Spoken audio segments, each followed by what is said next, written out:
1980 සිට මේ දක්වා පසුගිය විභාග ප්‍රශ්නවල පිළිතුරු විවරණය කිරීමේ වැඩපිළිවෙල යටතේ මම මේ වීඩියෝවෙන් පිළිතුරු විවරණය කරන්නේ 2012 10 වෙනි ප්‍රශ්නේ ඒ කොටස. ප්‍රශ්නේ බලමු. ෆ්ලෝරීන් වල රසායනය සහ අනෙකුත් හැලජන වල රසායනය අතර වැදගත් වෙනස්කම් 4ක් දෙන්න. අපි ඉස්සෙල්ලාම බලමු ඔක්සිකරණ අංක ගැන.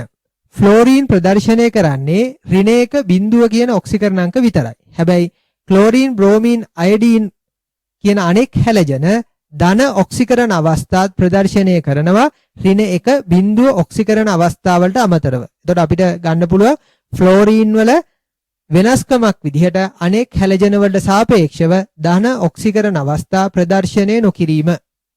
අපිට ලියන්න පුළුවන් එක ලක්ෂණයක් ෆ්ලුවරීන් ධන ඔක්සිකරණ අවස්ථා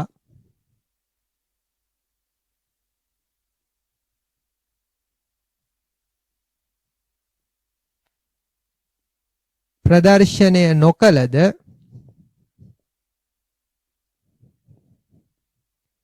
අනෙකුත් හැලජන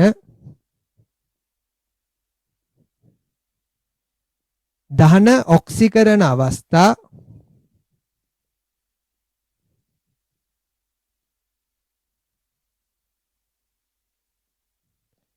ප්‍රදර්ශනය කරයි.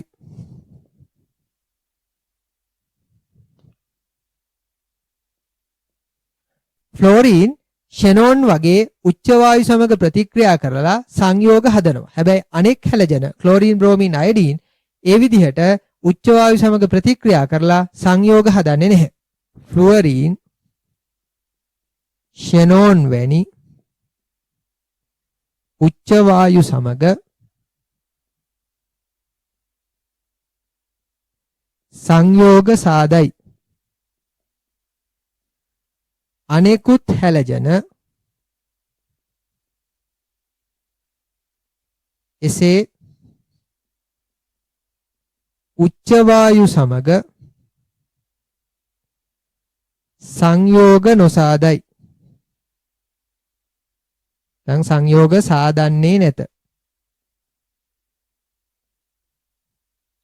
ඒ තවත් ෆ්ලෝරීන් සහ අනෙකුත් හැලජන අතර පවතින වෙනස්කමක්.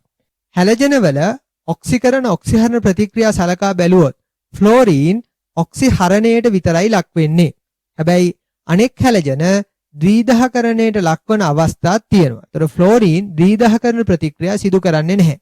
ෆ්ලෝරීන් වලට හැකියාව තියෙන්නේ ඔක්සිහරණය වීම පමණයි. එතකොට ඔක්සිහරණය වීමයි ඔක්සිකරණය වීමයි එක විට සිද්ධ කිරීමේ හැකියාව ෆ්ලෝරීන් වලට නැහැ. ඒතර ඒ වෙනස්කමත් අපිට ගන්න පුළුවන්. ෆ්ලුවරීන් ද්විදහකරණ ප්‍රතික්‍රියා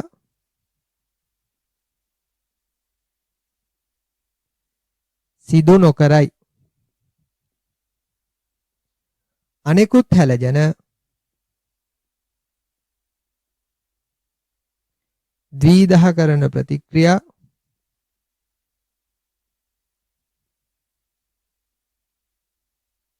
සිදු කරයි. එතකොට ෆ්ලෝරීන් වල ඔක්සිකාරක හැකියාව අනෙක් හැලජන වල ඔක්සිකාරක හැකියාවට වඩා ගොඩක් වැඩි. ෆ්ලුවරීන් වල ඔක්සිකාරක හැකියාව අනෙකුත් හැලජන වල ඔක්සිකාරක හැකියාවට වඩා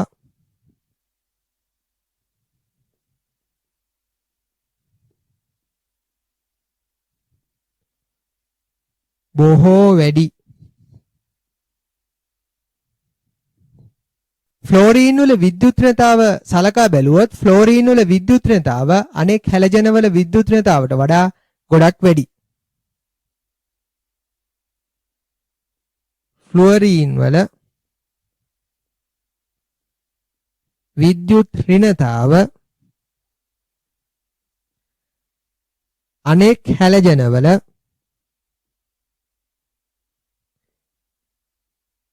විද්‍යුත් ඍණතාවට වඩා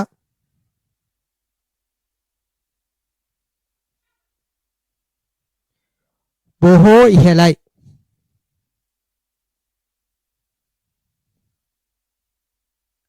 තව මතක් වෙනවද වෙනස්කම්?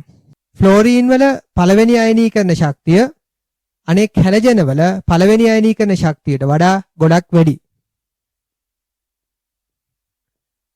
ෆ්ලෝරීන් වල පළමුවන අයනීකරණ ශක්තිය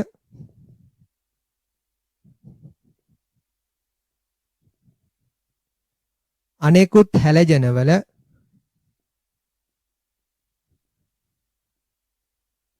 පළමුවන අයනීකරණ ශක්තියට වඩා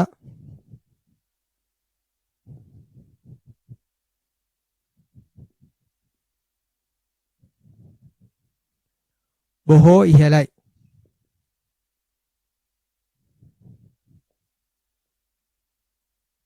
තව වෙනස්කම්? ෆ්ලුවරීන් ප්‍රදර්ශනය කරන සංයුජතාව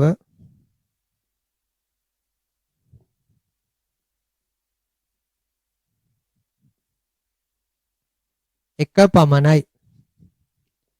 හැබැයි අනික් හැලජන ක්ලෝරීන්, බ්‍රෝමීන්, අයඩීන් සංයුජතාව 1 3 5 7 කියන අවස්ථා ප්‍රදර්ශනය කරනවා. අනෙකුත් හැලජන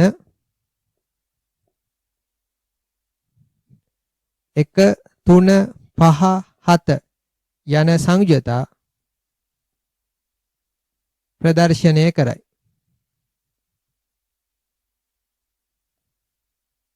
මේ විදිහට ක්ලෝරීන් සහ අනෙකුත් හැලජන වල රසායනික ලක්ෂණ වල තියෙන වෙනස්කම් අපිට කියන්න පුළුවන්. මීට අමතරව ෆ්ලෝරීන් සහ අනෙකුත් හැලජන සාධන සංයෝගවල වෙනස්කම් සඳහන් කරන්න පුළුවන්. ඒ වුණාට ඍජුව ෆ්ලෝරීන් සහ අනෙකුත් හැලජන අතර වෙනස්කම් 7ක් තියෙන නිසා අපි ලියන්න ඕනේ වෙනස්කම් 4යි. එතකොට මේ වෙනස්කම් 7න් 4ක් ලියන එක තමයි වඩා සුදුසුයි කියලා මම හිතන්නේ. හැබැයි මෙන්න මේ වගේ පිළිතුරු ලියලා තිබුණත් ඒ පිළිතුරු නිවැරදි පිළිතුරු විදිහට බාරගත්තා. ඒ කියන්නේ සංයෝග ගැන. ෆ්ලෝරීන් සාධන ඔක්සයිඩේ උදාසීනයි, අනෙක් හැලජන සාධන ඔක්සයිඩ ආම්ලිකයි. එතන වෙනස්කමක් තියෙනවා. ෆ්ලෝරීන් හයිඩ්‍රජන් සමග සාධන හේලයිඩය ජලයේදී දුබල ආම්ලිකයි, අනෙකුත් හැලජන හයිඩ්‍රජන් සමග සාධන හේලයිඩ ජලයේදී ප්‍රබල ආම්ලිකයි. එතකොට එතන වෙනසක් තියෙනවා. එතකොට ඒ විදිහට සංයෝගවල පවතින වෙනස්කම් නිවැරදි පිළිතුරු විදිහට බහරගෙන තියෙනවා. එතකොට මම මේ කියපු වෙනස්කම් අතරින් වෙනස්කම් 4ක් ලියලා තියෙන්න ඕනේ. එතකොට එක් වෙනස්කමකට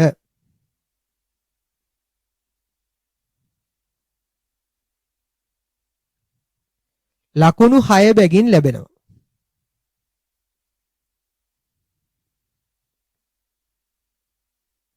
වෙනස්කම් 4ම නිවැරදි නම් ලකුණු 25ක් ලැබෙනවා. 6 වරක් 4 24යි, අතිරේකව තව ලකුණක් ලැබෙනවා. එතකොට බලන්න ලැබුණු ලකුණු ප්‍රමාණය කොහොමද කියලා. ලැබුණු ලකුණු ප්‍රමාණය අඩු වෙලා තියෙනවා නම් ඒකේ තේරුම ෆ්ලෝරීන් සහ හැලජන වල ප්‍රතික්‍රියාශීලීත්වය සම්බන්ධයෙන් මතක තියෙන කරුණු ප්‍රමාණය මදි කියන එක. අකාබනික රසායනය පීගණුව මාස්ටර් ක්ලාස් එකට අදාළ සටහන් බලලා මේ ප්‍රතික්‍රියා ගැන අපි ඉගෙනගෙන තියෙන කරුණු නැවත මතක් කරගෙන ඉන්න. මේ කරුණු මතකේ තියාගෙනම ඊළඟ ප්‍රශ්න කොටසේ පිළිතුරු විවරණය බලන්න. එතකොට මේ පිළිතුරු විවරණය ගැන හරි වෙනත් රසායන විද්‍යා විෂය කරුණක් ගැන හරි ගැටලුවක් තියෙනවා නම් ඒ ගැටලුව කමෙන්ට් එකක් විදිහට යොදන්න මට පුළුවන්. එතකොට ඒ ගැටලුව විසඳා ගන්න දුවල පුතාලට උදව් කරන්න. අපි එහෙමනම් 2012 9 වෙනි ප්‍රශ්නේ B කොටසේ පිළිතුරු විවරණයෙන් මුණ ගැසෙමු.